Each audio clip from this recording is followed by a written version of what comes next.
That to me sounds like a recipe for a disaster, not a recipe for success. And to me, it sounds like a recipe for long-term sustainable goals. Coach Greg, and today we're going to be going over Larry Wheels' new cycle as he prepares to be the lightest man to ever deadlift 1,000 pounds. And he's not going to do it sumo, he's going to do it conventional. Gonna tell you, do I believe what he's saying, or is he spewing nonsense? Is Larry Wheels being transparent, or is he lying about his dosages? And so we're going to be going over his diet, his PED use, and seeing if he's being open, honest, transparent. And so stay tuned and find out. And so I'm going to be responding to Nick Trilogy, who has his own opinions about Larry Wheels. Gonna see, do I agree or disagree with Nick? Go over his cycle, his diet, his training, everything. Stay tuned, you're gonna learn something today. Now I'm really starting to question whether or not he knows what the he's doing. It's not that I don't believe him, guys. I believe this is what he's doing because this is how stupid he is. Is he stupid? Is Larry Wheels training the way I would train? And spoiler alert, I agree with everything Larry Wheels is doing. I believe he's being open and honest, transparent, and I like the message that he's portraying. I've lost weight, scale weight, from 125 down to 122. I've stopped taking growth hormone as of the last 2 months or so, because it's just not necessary right now. And so Larry Wheels has stopped using growth hormone for the past 2 months, not used it anymore, has dropped from 125 kilograms to 102. So he's dropped 3 kilograms, about 6.5 pounds of body weight, and he's gotten leaner and thicker back muscles. And so whatever he's doing is clearly working. He's getting stronger, he's eating fewer calories, working on his conditioning, training for both strongman and powerlifting. And so, good job, Larry Wheels. How can we hate on this man? Trying to do things healthier than last time. Can't really wrap my head around why Larry Wheels would want to stop growth hormone. And why would he stop growth hormone? For his health. Does anyone think it's actually healthy to abuse growth hormone? Of course not. Why do we think growth hormone is some magical healthy product? That it's great for anti-aging at any dose? No, if you abuse growth hormone, it can in fact dramatically shorten your life. And so full transparency, I am not taking growth hormone, but I have done so in the past. And the reason I'm not taking it now is because I think it may impact how long I'm here on this earth. If I thought that taking growth hormone would make me live longer, of course I would take it. I can afford it.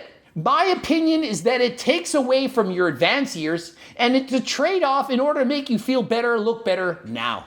And so I'd rather not take growth hormone and be here for as long as humanly possible than take growth hormone now in order to enhance my sleep, add a few pounds of muscle, and perhaps have better skin, hair, nails, and those things. There's really no advantage of dropping growth hormone. The only thing that you can get out of growth hormone are all positives. Well, aside from the fact that it will save you a lot of money, it is in fact safer to not take growth hormone. Think of it, if there were only pros to taking growth hormone, then why wouldn't everyone just take it? Let's just abuse this, it's amazing. There's no negative health consequences to growth hormone. Let's all take several IUs a day. After all, it's anti-aging. And so if I'm not taking it, and I've done a ton of research on it, don't you think there's a reason for that? And if it only had positive benefits, I obviously would be taking it. If Larry were to take like 1 to 3 IUs every day, he would have the anti-aging effects of it, the deep REM sleep from it, the appetite, the metabolism. Let me just start off by saying there is a huge difference between 1 IU and 3. 1 is a replacement if your body is in fact not making enough IGF-1. 1 is a replacement dose. 3 is 3 times the replacement dose. Well, that would be like me saying, well, I'm on 140 milligrams of test a week, and so I'm just going to triple that. 420 milligrams a week. Does anyone think that there wouldn't be a difference between 420 milligrams of test for the rest of my life and 140? 140 is the replacement dose that I need based on what my doctors tell me. If I triple that dose, 420, do you not think there will be negative health ramifications of taking that dose in the future? Of course there will. I don't understand why he would drop growth hormone. It does not make any sense to me at all. And so here's my opinion on why I think Larry Wheels is actually dropping it. I think he's taking the lowest dose of all PEDs that will still allow him to make gains.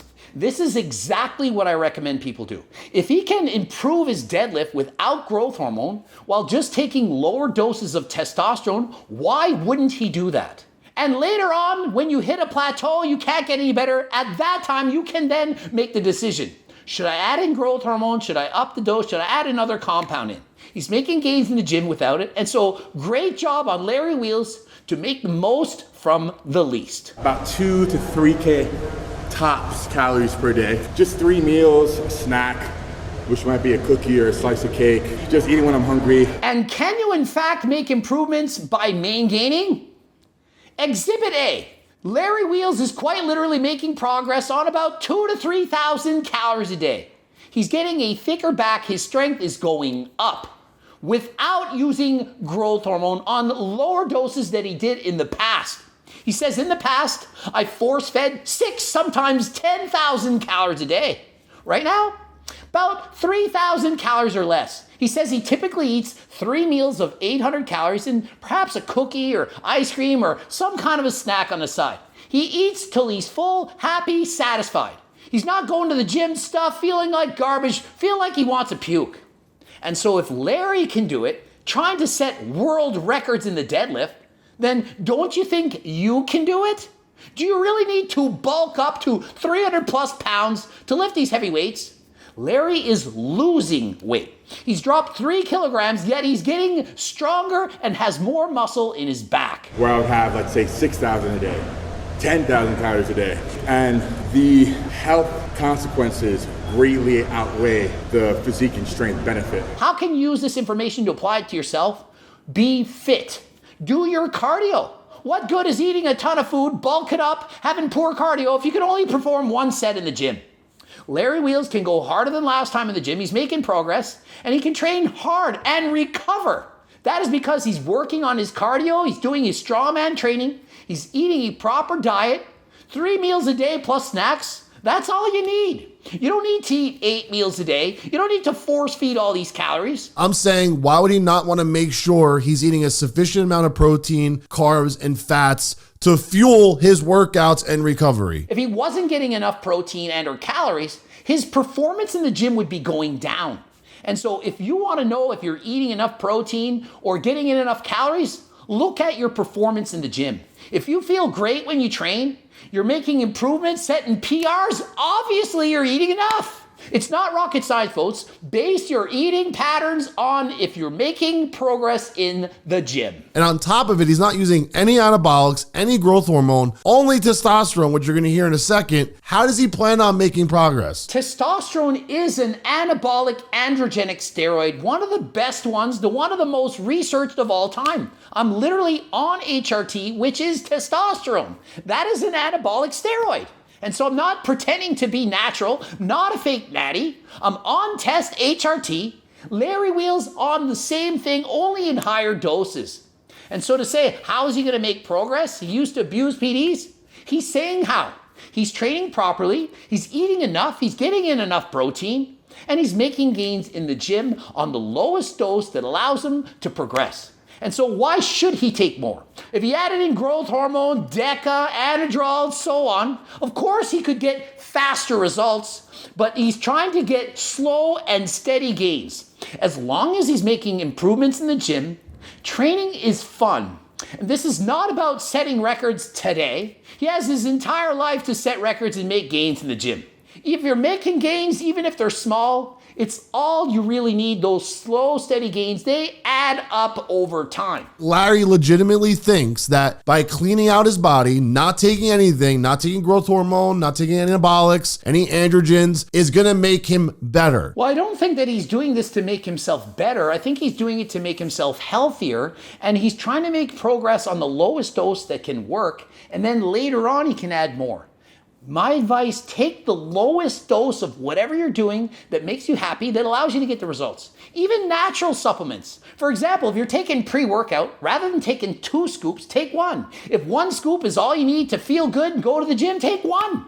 Why abuse natural supplements? Take the least amount of any supplement that allows you to make progress. Pushed his body so far with drugs and with subs and with training that at this point, it's only smart to use them to protect himself from getting injured again. I disagree with you, Nick. And although it's true that Larry has abused these drugs in the past, perhaps used way more than he needed, he's now smartened up. He's thinking, man, my health is really important. I'm going to now take my training that much more seriously. I'm going to lower my PED use, and I'm going to see how I can do with lower doses. And perhaps his genetics are just so amazing. I mean, does anyone doubt me? Larry Wheels, one of the strongest guys in the world. Perhaps he has the genetics to take low doses of testosterone.